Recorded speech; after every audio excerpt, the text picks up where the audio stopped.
Phone here for pro boxing fans. Delighted to have with me over Zoom Kid Scorpion, the mighty kilt. Kid Scorpion.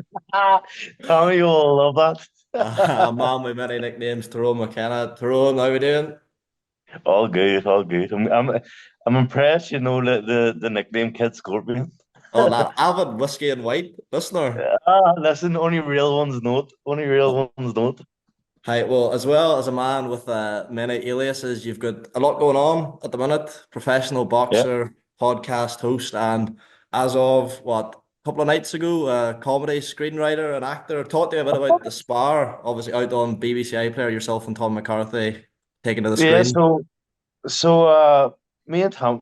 Well, Tommy was approached first of all to write a script. Obviously he's in the comedy scene, the comedy world now, Yeah. and he said, "Look, I do everything with Tyrone, so can we go for it one and see what that's like?" And they were like 100%. So we sat down, but decided just to base it on because the start of boxing, there's a lot of ups and downs, a lot of fucking funny things that do happen, and it's very hard for boxers at the very start of their careers when they don't get money brought in. They're trying to make ends meet, and they're trying to chase the dream, but they don't have any money to pay for electric bills, fucking rent, uh, all that kind of shit. So we kind of wrote a six episode series. They're each 30 minutes long, and they're just about the kind of tales about boxers pretending that they've got all this money in the bank when really they get the house, they can't afford rent, they can't afford to feed their kids, and the real struggles and chasing your dreams. But obviously, it's very comical and a lot of laughs in it. So, and it's all loosely based on Mang and Tommy's careers and lives. So they're all very good. It's a good. Hopefully, it gets picked up. The reception for the pilot the other night went well. People enjoyed it, I think, and I think judging by their action, we should get the funding for the full series.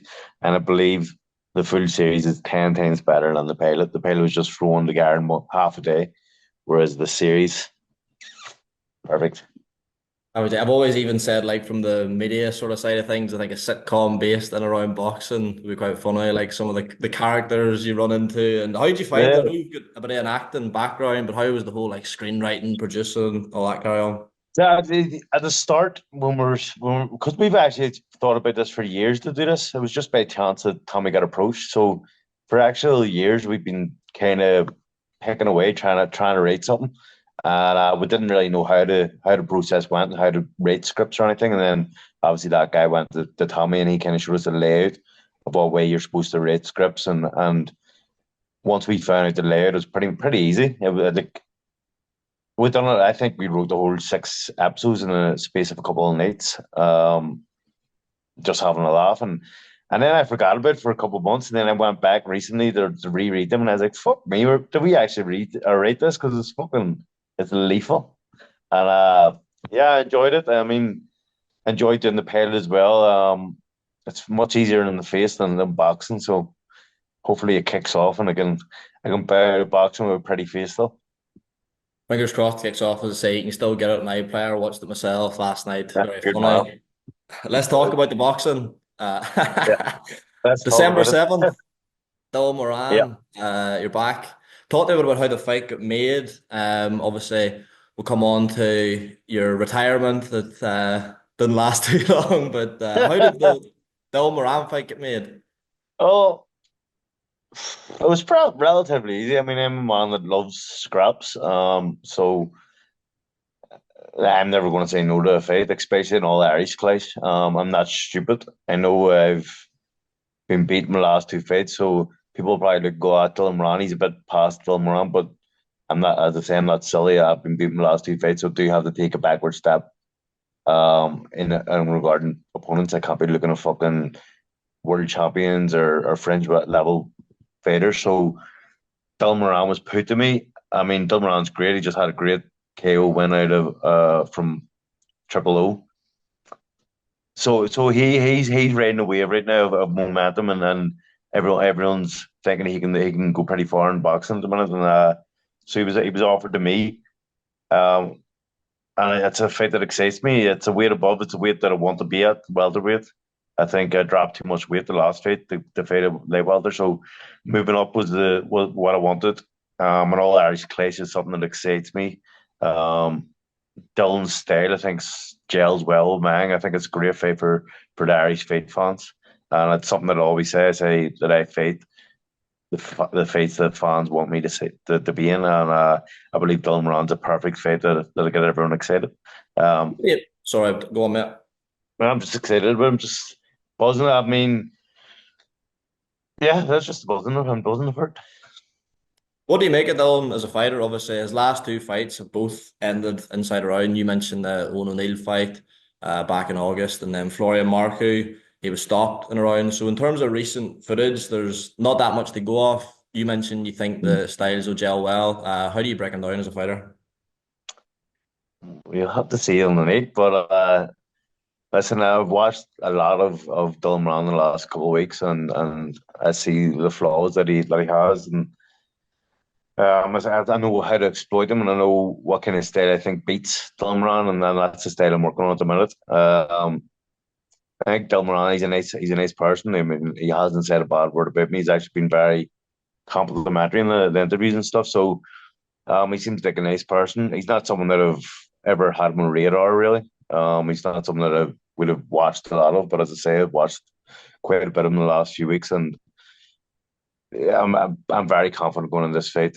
I know how good I am. I think people are looking at me in the wrong way. They're looking at me at 34. He's been beat his last two fights, and they think I'm on the slide. But realistically, I was boxing brilliant the last fight. I just got caught a body shot because it was too late. I lost too much weight, but I was boxing brilliant. And then Lewis Crocker, he's too big a puncher, too big a man for a person that I came up with to fight him. He was twice his size as me in the ring, so I wouldn't even look at that fight. I don't think I'm slipping one, but I'm sure that's what they're thinking in their camp. Everyone's on the sled and he doesn't really want to box anymore. But I'm over in Munich at the minute. I'm training my body off 3 times a day, 7 days a week. I don't have a day off. I've recovery. Like I'm training as hard as I've ever trained for this fight. So, yeah, I'm I'm I'm preparing well. I'm excited. I'm in the right main frame and ready to rock. Talk about your last fight. Obviously, it was a very long-awaited rematch with Mohammed Mahmoud. Didn't go your way. You mentioned the body shot that brought it to an end. As you say, you were boxing very well that night. When you reflect on that, do you not beat yourself too much because of how the fight was going before the stoppage, or what's your sort of take on it? I look at it. It annoys me more than anything when I think about it because obviously I broke his eye socket with a straight left hand in the first round, and he couldn't see from the second round onwards. So the ref or the doctor was sitting there waiting to be referred so he could call off the fight. He was telling me he was going to call off the fight. The man couldn't see. So that annoys me that the referee didn't do his job and call in the doctor and get the fight called off. But he allowed the guy to fight, which is fair enough. And like I caught a beautiful body shot. There's nothing I can take away from Mamoon's body shot. But I was boxing well. I was boxing the orders. I think, controlling the fight. The only time I wasn't controlling it was when I was hurt to the body, and I was quite often, unfortunately. but no, I felt good and I felt sharp. I felt fast. I felt like I was boxing well. I think, yeah, the only I think I take away from my performance is that it was just the weight issue that was the problem. If I didn't have fucked the weight as much as it did, and I probably would have won that fight because I felt like it was on cruise control and it was only going to get better every round, and just my body couldn't take the shots. So I'm not really looking too deep in that fight because I know what went wrong. I know why I got beat, and this isn't going to happen this time. I mean, I moved up weight. My body's not going to be as weak. I've added a lot of ab work into my daily routines, and yeah, I just can't see that problem happening again. 100%. Tyrone, while I've got you, want to get your thoughts on the fight this weekend. Two men you've shared the ring with, Jack Catterall, Regis Yeah. Prograis. It's a fight a lot of people are saying is, aside from the world champions, is one of the best to be made at that weight. You looking forward to it? You gonna watch it? Can't fucking wait for it. Buzzing for it. It's good. It's rare that it happens that you fought both men on the card. So I'm very interested. Obviously, I feel in my head, I think I know what way it's going to go. I think they're both lethal. I'll say it. I'll go for it. I believe that Prograis is better than Jack. I think. Well, from what I gathered when I fought him, I fought a f- yeah. So I fought Jack a long time ago. I mean, it was about 5, 6 years ago. So he could have came on a lot since then. But the Jack I fought and the Prograis I fought, Prograis just he fucking has it all. He's so calm, so fast, so accurate. He hits like a horse. He's very hard to nail down and hit yourself. But same with Jack. He's very slick and he hits hard and he's fast. But I think they're very similar style as well. They like to hold back and wait, make you make mistakes and make you pay for big shots. With big shots when you do make mistakes. So they're very similar styles, and I think the one that's going to lose the fight is the one that gets brought out of their comfort zone and has to be the aggressor. 'Cause someone has to be the aggressor in the fight. They're both going to want to sit back and wait on each other, but whoever's the one has to go forward is probably the one that's going to lose. Feel like a lot of the talk going into the fight is that sort of Regis' best days maybe a bit behind him. People reading a lot I into that don't Devin believe it. Haney Like fight. he, he had a stinker against I forget who it was That was 2 fights Daniel ago. Luxurillo, yeah. Yeah, so he had a stinker. But everyone can have a stinker. Like especially with your man's style running and stuff. I can make anyone look bad. And then he fought David Haney, who's a killer. So how can you judge him and say he's that's that's what people are looking at me and saying they're saying, oh, he's past best days are past. Why? Because I got people Lewis Crocker. I'm a moon. That's not your dead best days are past. You just you've had a couple of bad days. I think Progress is still unbelievable. I've watched him train. He's still as good as he ever was. I think it's a great fight. It's a tough fight. We should actually ask Sam Jones who wins. That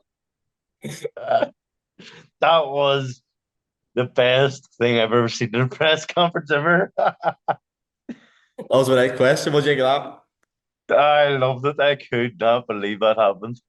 Um, and that's why you should never, as a like manager or promoter or anything, say those kind of things on voice and maybe say it face to face.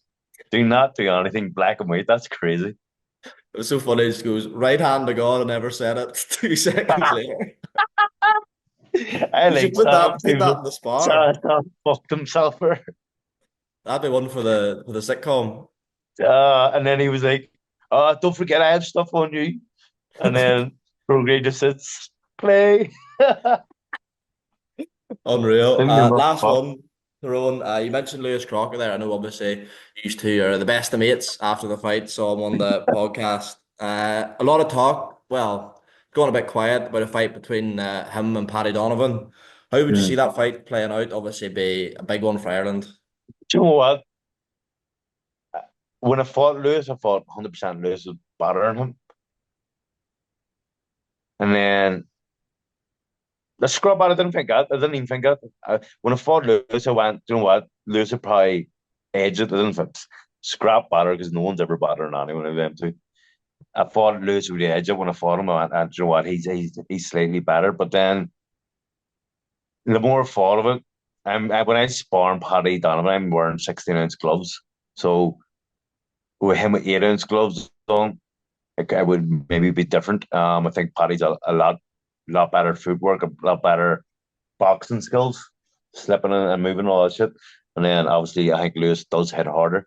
I think from last performance of Lewis against Conor Walker, he'll need to go back and really fucking train hard for Paddy Donovan. But I think he will. I think he knows how big the fight is. He knows Paddy Donovan's it's an all Irish clash again. There's a lot of pressure on them, a lot of pride on them. So I think he will put in the serious work that's needed. I think it genuinely is a 50-50 fight. I think does Paddy Donovan outbox Crocker because he can, or does Crocker land a fucking big shot because he hits like fuck? So it could go, it really could go either way. And I'm sitting on the fence for it.